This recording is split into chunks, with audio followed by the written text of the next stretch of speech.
Selamat pagi, Bapak Ibu, saudara-saudara dan anak-anakku sekalian. Mari kita bersyukur kepada Tuhan untuk hari ini kita bisa bertemu bersama, masih dalam suasana pandemi, tetapi kita bersyukur karena kita bisa diberi kesehatan dan kekuatan oleh Tuhan. Karena itu kita akan bersama-sama menyatakan syukur kita dengan kita mendengarkan firman Tuhan. Karena itu sebelum kita mendengarkan firman Tuhan, baiklah kita bersama-sama menyatukan hati kita lebih dulu. Mari kita berdoa bersama-sama. Tuhan Bapa di surga, kami mengucap syukur untuk semua berkat yang Tuhan anugerahkan kepada kami. Dan sebagai ucapan syukur hari ini kami menyediakan hati pikiran kami untuk mendengar firman-Mu yang menjadi kekuatan, penopang, dan jalan bagi kami. Bersabdalah, kami siap mendengarkan firman-Mu. Amin. Bacaan kita hari ini, saudara-saudara, terambil dari kitab 2 Raja-Raja pasal yang kedua, ayat 1 sampai dengan ayat 12. Diberi judul, Elia naik ke surga oleh LAI. Inilah firman-Nya. Menjelang saatnya, Tuhan menaikkan Elia ke surga dalam angin badai. Elia dan Elisa sedang berjalan dari Gilgal. Berkatalah Elia kepada Elisa, "Baiklah, tinggal di sini, sebab Tuhan menyuruh aku ke Betel." Tetapi Elisa menjawab, "Demi Tuhan yang hidup, demi hidupmu sendiri, sesungguhnya aku tidak akan meninggalkan engkau." Lalu pergilah mereka ke Betel. Pada waktu itu keluarlah rombongan nabi yang ada di Betel mendapatkan Elisa. Lalu berkatalah mereka kepadanya, "Sudahkah engkau tahu bahwa pada hari ini tuanmu akan diambil daripadamu oleh Tuhan, terangkat ke surga?"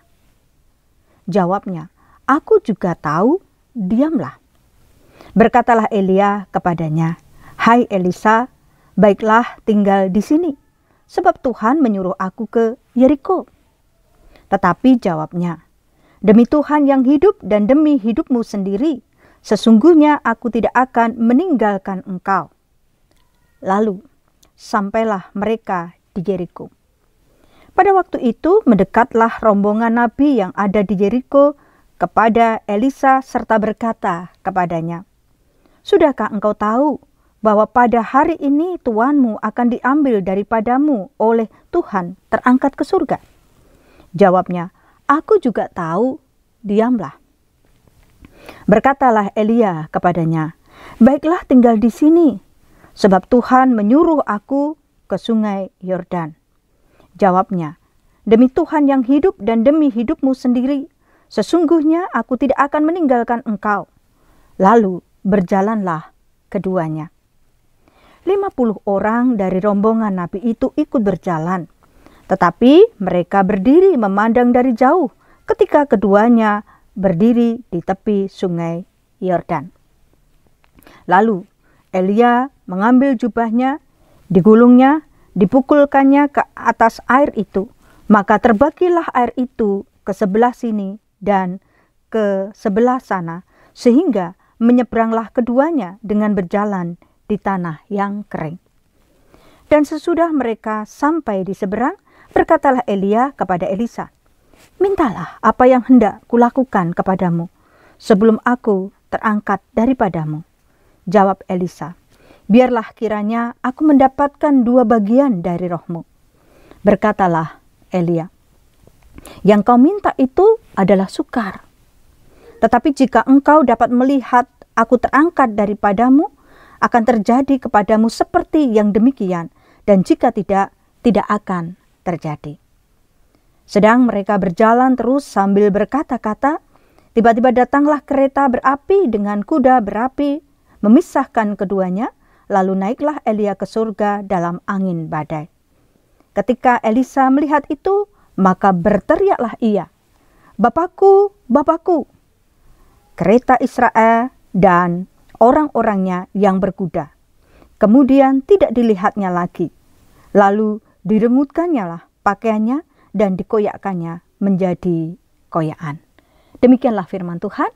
Yang berbahagia adalah setiap kita yang mendengarkan firman Tuhan dan melakukan dalam hidup sehari-hari.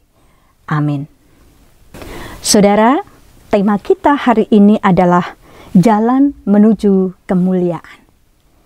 Saya mengawali dengan kisah yang pernah saya dapatkan ketika suatu saat saya pergi ke desa Melian Bayat.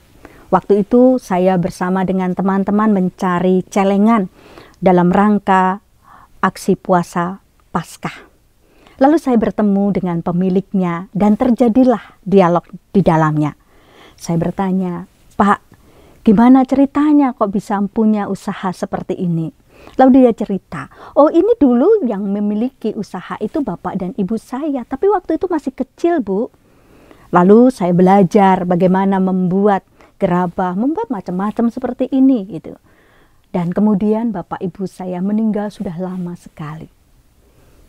Karena itu saya meneruskan usaha bapak dan ibu saya. Dulu kecil, Bu, tapi sekarang alhamdulillah sudah besar dan berkembang. Saya kemudian mengatakan, "Wah, hebat ya, karena bapak mewarisi sesuatu yang sangat penting dari bapak dan ibu, yaitu kemampuan untuk membuat gerabah dan juga kemampuan memanage dengan baik sehingga sekarang menjadi usaha yang lumayan besar untuk Kota Klaten." Saudara yang terkasih, dialog ini singkat. Tetapi yang ingin saya katakan adalah betapa sangat menarik. Bapak ini, sebut saja namanya Pak Rus, mampu mewarisi sesuatu yang bersifat kekal. Mampu mewarisi sesuatu yang bersifat abadi, yaitu kemampuan, kepandaian, dan keterampilan dalam membuat gerabah dari orang tuanya.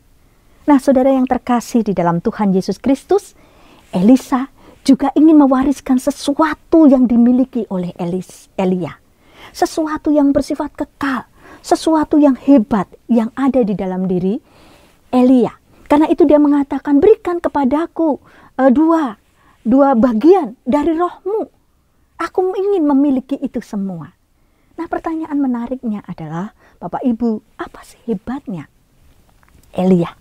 Nah, kalau kita membaca kitab Raja-Raja, maka kita akan melihat betapa hebatnya Elia itu. Dia adalah seorang nabi yang mampu menurunkan hujan. Dia seorang nabi yang dapat memisahkan air. Dia seorang nabi yang dapat kemudian membuat mujizat-mujizat yang luar biasa dalam hidupnya. Termasuk di dalamnya adalah nabi yang bisa menghidupkan orang mati. Dia adalah tokoh yang besar. Karena itu begitu banyak orang yang mengenal Elia. Begitu banyak orang yang kemudian ingin menjadi muridnya. Dan begitu banyak orang yang menjadi pengikut Elia. Saudara yang terkasih di dalam Tuhan Yesus Kristus, menarik apa yang diinginkan oleh Elisa. Karena kebanyakan orang ketika bicara tentang mewariskan, maka yang ingin adalah mewariskan harta, kekayaan.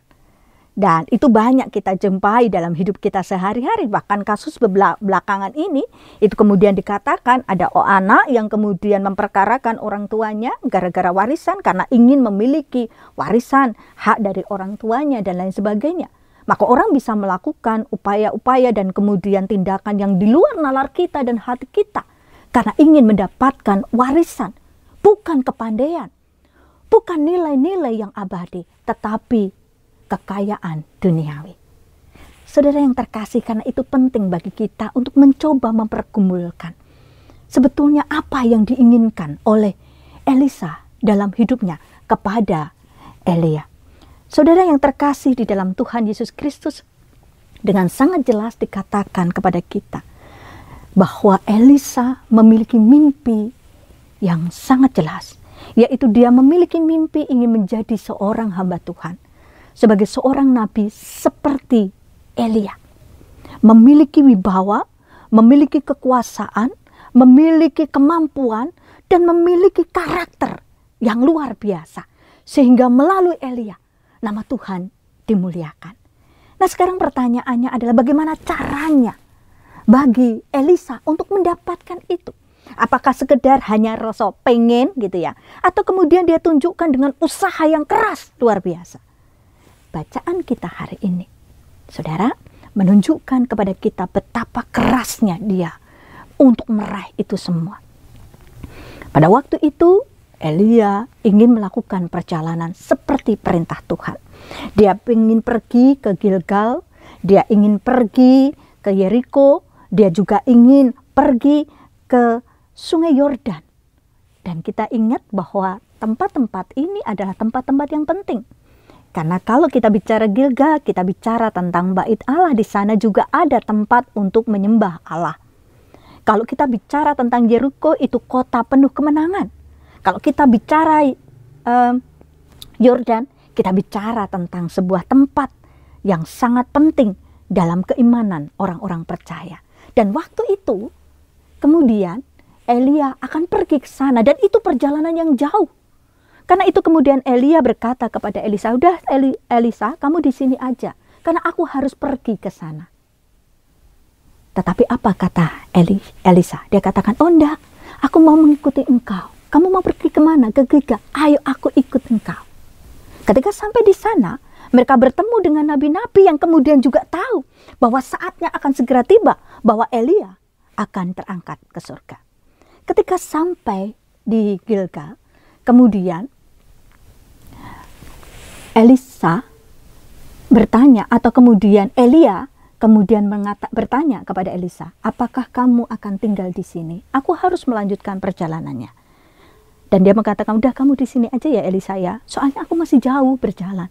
Tapi Elisa katakan, "Nah, aku mau mengikuti engkau sampai ke kota Yeriko, sampai ke Sungai Yordan."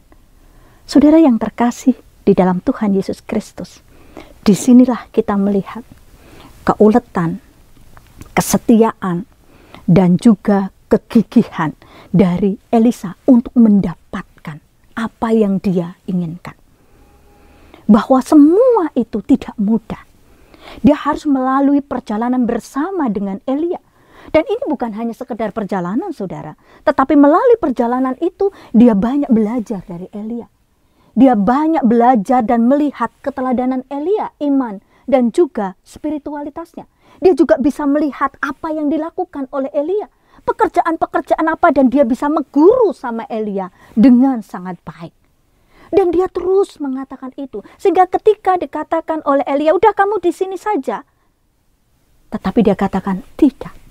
Aku tetap akan mengikuti engkau sampai aku mendapatkan apa yang aku pikirkan, yaitu mewarisi kekuatan dan juga mewarisi kebaikan dan juga spiritualitas yang sama." Saudara yang terkasih di dalam Tuhan Yesus Kristus, kebulatan hati, perjuangan, kesetiaan yang dilakukan oleh Elisa untuk meraih apa yang dia impikannya, pada akhirnya terwujud. Di akhir perjalanan, kemudian Elia mengatakan, "Ketika kamu melihat aku naik ke surga, terangkat ke surga, pada saat itu roh akan diberikan kepadamu." Tidak sia-sia. Dia mendapatkan semua itu. Meskipun dia harus melalui perjalanan yang panjang, melelahkan bersama dengan Elia. Bukan hanya itu, tapi dia juga berhadapan dengan nabi-nabi yang mengatakan, "Ya, beginilah, begitulah," gitu ya. Yang kemudian tidak sampai pada perjalanan selanjutnya. Mereka hanya melihat dari jauh.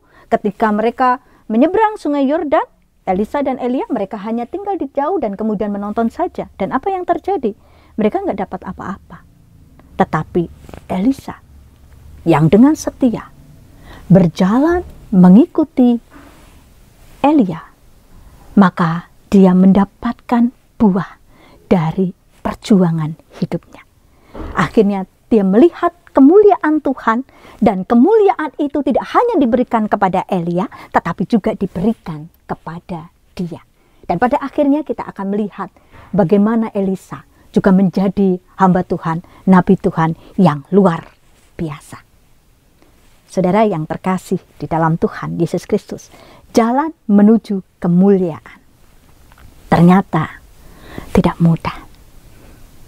Bukankah dalam hidup ini kita ingin mendapatkan kemuliaan dalam hidup ini? Baik itu dalam pengertian kemuliaan secara duniawi, kehidupan yang mapan, kehidupan yang baik, kehidupan yang penuh dengan kesejahteraan, ataupun juga kemuliaan dalam pengertian lebih kepada nilai-nilai, lebih kepada karakter, ataupun kemuliaan hidup di dalam Tuhan. Dan ternyata semua itu butuh proses. Dan semua itu membutuhkan waktu. Dan mari kita lihat, Elisa harus mengalami jatuh bangun, mengalami perjalanan yang panjang. Kadang dia kemudian sendirian, kadang pasti dia akan merasakan sedih, kadang dia juga kadang-kadang merasakan putus asa dan lain sebagainya. Tetapi kesetiaannya, perjuangannya pada akhirnya berbuah manis. Kemuliaan dia dapatkan. Tidak hanya Elia, tetapi juga dirinya. Karena itu menjadi penting bagi kita untuk terus dan tidak lelah untuk berjuang, berjalan menuju kemuliaan yang ingin kita capai. Kemuliaan sebagaimana yang kita kehendaki mungkin bukan hanya secara jasmani, tetapi yang lebih penting adalah kemuliaan hidup sebagai manusia yang bermartabat, sebagai manusia yang disebut sebagai anak-anak Tuhan. Dan untuk mendapatkan kemuliaan itu ternyata tidak mudah. Ada ilustrasi yang sering kita dengar dan kita lihat tentang pohon zaitun. Bagaimana caranya orang-orang Timur Tengah itu menanamnya. Kenapa pohon zaitun bisa menjadi lama sekali umurnya dan menjadi rindang luar biasa? Ternyata itu adalah bergantung dari cara bagaimana menanamnya. Jadi buah pohon zaitun kemudian ditanam di sebuah tempat biasa gitu tanah, lalu di atasnya itu kemudian ditutupi dengan banyak batu. Wow yo, angel no dia bertumbuh. Memang itu harapannya. Dia tidak akan mudah tumbuh ke atas. Karena itu dia akan mencoba untuk mencari jalan untuk kemudian bertumbuh tetapi ke bawah. Akar-akarnya yang ke bawah, terus ke bawah. Dan ketika akar-akar itu kemudian juga malah tumbuh ke bawah, dia menjadi kuat. Dan kekuatan itu yang kemudian akan mendorong batu-batu yang ada di atasnya. Sehingga dia akan tumbuh menjadi pohon yang besar, juga pohon yang kuat dengan segala macam cuaca yang ada. Tidak mudah ternyata untuk bisa menjadi besar, kuat, dan hebat. Semua itu membutuhkan proses di dalamnya. Mari kita terus berproses dan tidak lelah dengan kebulatan hati untuk tidak mudah menyerah menghadapi rintangan dalam hidup kita. Amin. Mari kita berdoa. Terima kasih Tuhan karena kami boleh mendengar firman Tuhan. Biarlah kami boleh untuk seperti Elisa yang senantiasa memiliki kegigihan untuk meraih jalan dan menjalani jalan yang mungkin berliku untuk meraih kemuliaan hidup ini bersama dengan Tuhan. Tolonglah kami ya Tuhan. Amin.